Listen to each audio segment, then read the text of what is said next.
spring into action, but root yourself in structure. We all know what it means when winter comes by, right? Spiritually, it's like a necessary pause, a rest, a time of reflection to really sit with ourselves and understand what we lost during our spiritual fall season, how it's aided us now, and what we have to look forward to. We've planted those seeds. Now it's the season of bloom. But as you spring, okay, into action, into this new territory with this leap of faith, be sure to root yourself in a strong foundation. Root yourself in structure so that you do it right the first time and can only grow and blossom from it. This new territory that you're walking into, it comes with a domino effect. Right now, you're being called, challenged even, to prove that you've learned the lessons. To prove that instead of allowing the circumstances to hang over you, you can take the lessons and apply them to what's waiting for you. Apply them to the path that only you alone can take. The wheel of fortune is always turning, and there is no specific guarantee that it falls in your favor. But what you can do, right, is release that control, that need to have your hand on every single play. Trust that all you're supposed to do is be open to the opportunities. Trust that what's actually waiting for you goes far beyond what your mind can put together as your idea of amazing, as your idea of desirable.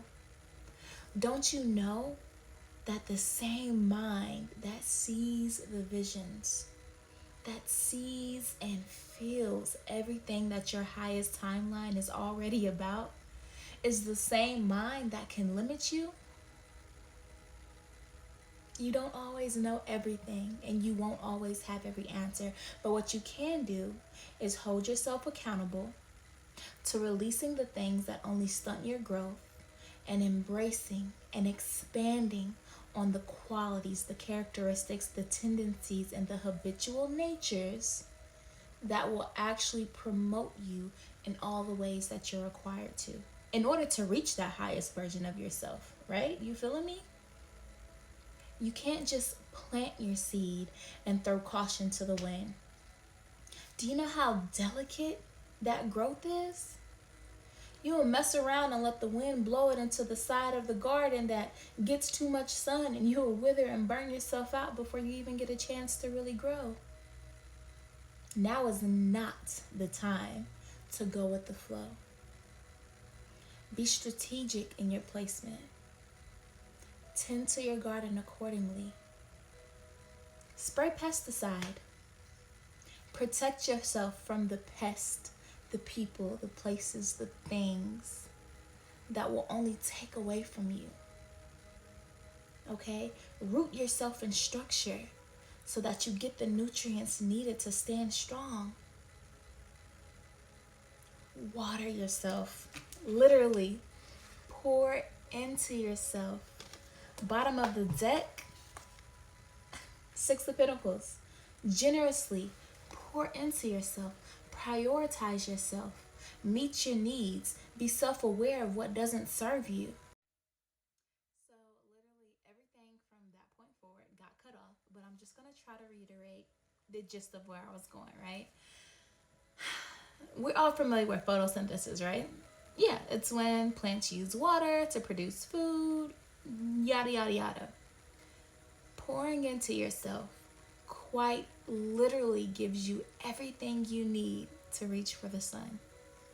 It gives you the ability to rely on yourself for sustenance, i.e. your guidance, right?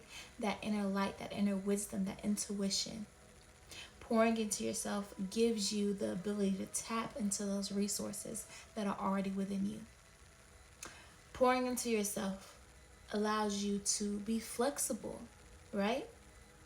So not only can you break through the soil and find the light to continue feeding yourself and being self-reliant, you are quite literally gaining the flexibility, the agility needed to overcome any obstacle, any boundary, because you don't lose yourself, you ground yourself.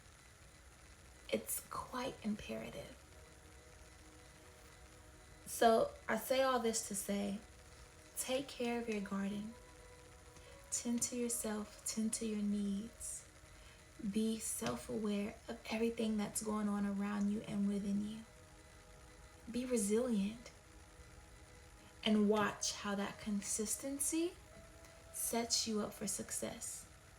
Because when you do your part, God, the universe, your guides, they can do theirs. All right? Now, I love you guys. I'm going to go ahead and cut this short. But yeah, have an amazing week. And I hope to see you soon. Be back tomorrow. We'll continue doing our daily pulls. You get a daily tarot pull and a daily oracle pull every day. All right? Fridays, we switch it into gear to do our weekend energy reads. And then Sunday, we are right back to talk about the energy for the week. But I just wanted some FaceTime with y'all. I feel like it's been a while. Feel free to stay if you want to be aligned with my messages. And even if you weren't, thank you for being part of the journey.